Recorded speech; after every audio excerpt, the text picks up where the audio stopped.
নমস্কার, আপনারা দেখছেন ওঙ্কার বাংলার সঙ্গে রয়েছে আমি কোয়েল। নজর রাখবো আজকের কিছু গুরুত্বপূর্ণ খবরের দিকে। বীরভূমের নলহাটির একটি পাথর খাদানে ধস, পাথর চাপা পড়ে মৃত্যু হয়েছে 6 শ্রমিকের।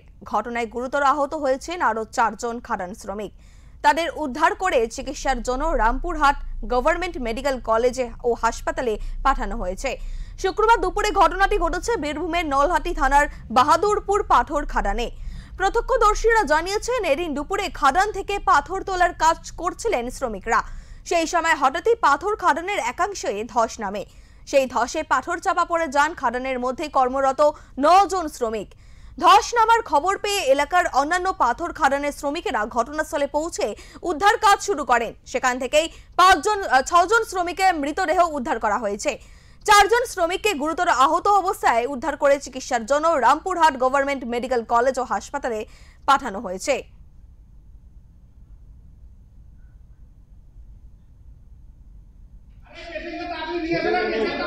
নিয়ম মেনে চলে ঘটনা ঘটে নাকি?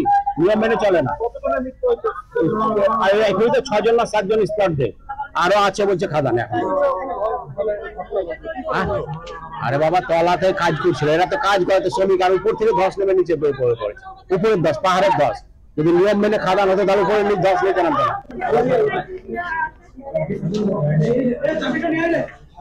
ধস নেমে গেছিল নাকি? এই মুহূর্তে আমাদের সঙ্গে রয়েছে আমাদের প্রতিনিধি প্রীতম দাস। প্রীতম, তোমার থেকে জানতে চাইবো যে খাদানে হঠাৎই ধস নেমেছে যার ফলে অনেক শ্রমিকের মৃত্যু হয়েছে, ঠিক কতজন শ্রমিকের মৃত্যু হয়েছে এবং বর্তমান পরিস্থিতি কি রয়েছে সেখানে জানাও প্রীতম।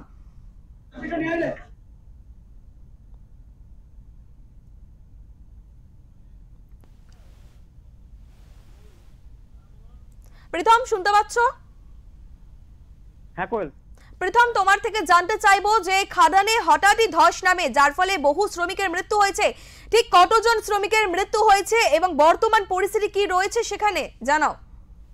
দেখো কোয়েল, প্রথমে তোমাকে বলে রাখি যে ঘটনাটি ঘটেছে আজকে দুপুর বেলায় বীরভূমের নলহাটি থানার বাহাদুরপুর গ্রামে একটি খাদানে, পাথর খাদানে, সেখানেই কিন্তু শ্রমিকরা দুপুর বেলায় কাজ করছিল। তখনই হঠাৎই কিন্তু ধস নেমে কিন্তু আহত হয়েছে কমপক্ষে 4 থেকে 8 জন এবং গুরুতর অবস্থায় কিন্তু মৃত্যু হয়েছে 6 জনের। তাদেরকে স্থানীয় বাসিন্দারা রামপুরহাট মেডিকেল কলেজ হাসপাতালে ভর্তি করে। সেখানেই কিন্তু চিকিৎসকরা তাকে মৃত বলে ঘোষণা করছে। গোটা বিষয়টাই কিন্তু ইতিমধ্যে তদন্ত করছে নলহাটি থানার পুলিশ। কি থেকে এই ঘটনা ঘটলো বা কতজনই বা এই ধসে মৃত্যু হয়েছে সেই গোটা বিষয়টা কিন্তু ইতিমধ্যেই তদন্ত করছে নলহাটি থানার পুলিশ। কোয়েল, সেটা কি বেআইনি খাদান ছিল বলে কি কিছু জানা যাচ্ছে? দেখো একদমই তাই, যে এখনো পর্যন্ত সেরকম কিন্তু কোনো কেউ মুখ খুলতে চাইছে না যে এটা বেআইনি না বৈধ না অবৈধ, সেটা কিন্তু ইতিমধ্যে কিন্তু কেউ মুখ খুলতে চাইছে না। কোয়েল, ধন্যবাদ প্রীতম তোমায়।